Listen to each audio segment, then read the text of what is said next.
Banking ചട്ടങ്ങളിൽ കാര്യമായ മാറ്റങ്ങൾ നിർദ്ദേശിക്കുന്ന ബാങ്കിംഗ് നിയമ ഭേദഗതി ബിൽ ലോക്സഭ പാസാക്കി.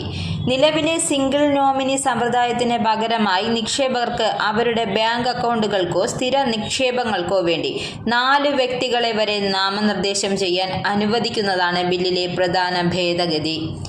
ബാങ്കുകൾക്ക് ഇന്ന് പ്രൊഫഷണലായി പ്രവർത്തിക്കുന്നു. സ്കെയിലുകൾ എല്ലാം മെച്ചപ്പെട്ട അവസ്ഥയിലാണ്. അതിനാൽ അവർക്ക് വിപണിയിൽ പോയി ബോണ്ടുകളും വായ്പകളും ശേഖരിക്കുവാനും അതനുസരിച്ച് ബിസിനസ് നടത്തുവാനും കഴിയുമെന്നും ധനമന്ത്രി നിർമ്മല സീതാരാമൻ പറഞ്ഞു. ഒരു അക്കൗണ്ട് ഉടമയുടെ മരണശേഷം ഫണ്ട് വിതരണം ചെയ്യൽ ലളിതമാക്കാനാണ് ഈ നീക്കം.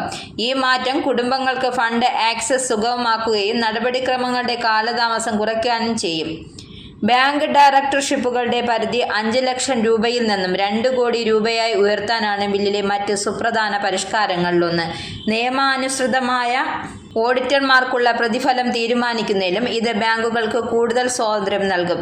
മാത്രമല്ല, നിലവിലുള്ള 2ാമത്തെയും 4ാമത്തെയും വെള്ളിയാഴ്ചകൾക്ക് പകരമായി എല്ലാ മാസവും 15-ാം തീയതിയും അവസാനത്തെ തീയതിയും റെഗുലേറ്ററി റിപ്പോർട്ടിംഗ് സമയപരിധി പരിഷ്കരിക്കുകയും ചെയ്തിട്ടുണ്ട്. 2023-24 ബഡ്ജറ്റ് പ്രസംഗത്തിലാണ് ധനമന്ത്രി ഈ ഭേദഗതി ആദ്യം പ്രഖ്യാപിച്ചത്.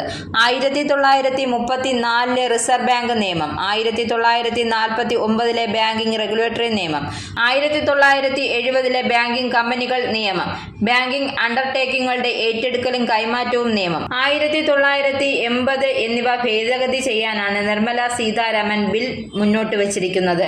SBI നിയമത്തിലെ 38A വകുപ്പിലെ ഭേദഗതികൾ ഓഡിറ്റർമാരുടെ പ്രതിഫലത്തിന്റെ കാര്യത്തിൽ പൊതുമേഖലാ ബാങ്കുകൾക്ക് വിവേചനാധികാരം നൽകുന്നതാണ്. 2011 97ാമത് ഭരണഘടനാ ഭേദഗതി നിയമവുമായി യോജിപ്പിക്കുക എന്ന ലക്ഷ്യത്തോടെ സഹകരണ ബാങ്കുകളിലെ ഡയറക്ടർമാരുടെ കാലാവധി 8 വർഷത്തിൽ നിന്നും 10 ആയി ഉയർത്തുവാനും ബിൽ നിർദ്ദേശിക്കുന്നുണ്ട്. ഒരു കേന്ദ്ര സഹകരണ ബാങ്കിന്റെ ഡയറക്ടർക്ക് ഒരു സംസ്ഥാന സഹകരണ ബാങ്കിന്റെ ബോർഡിൽ പ്രവർത്തിക്കുവാൻ അനുവദിക്കുന്നതാണ് ഈ ഭേദഗതി.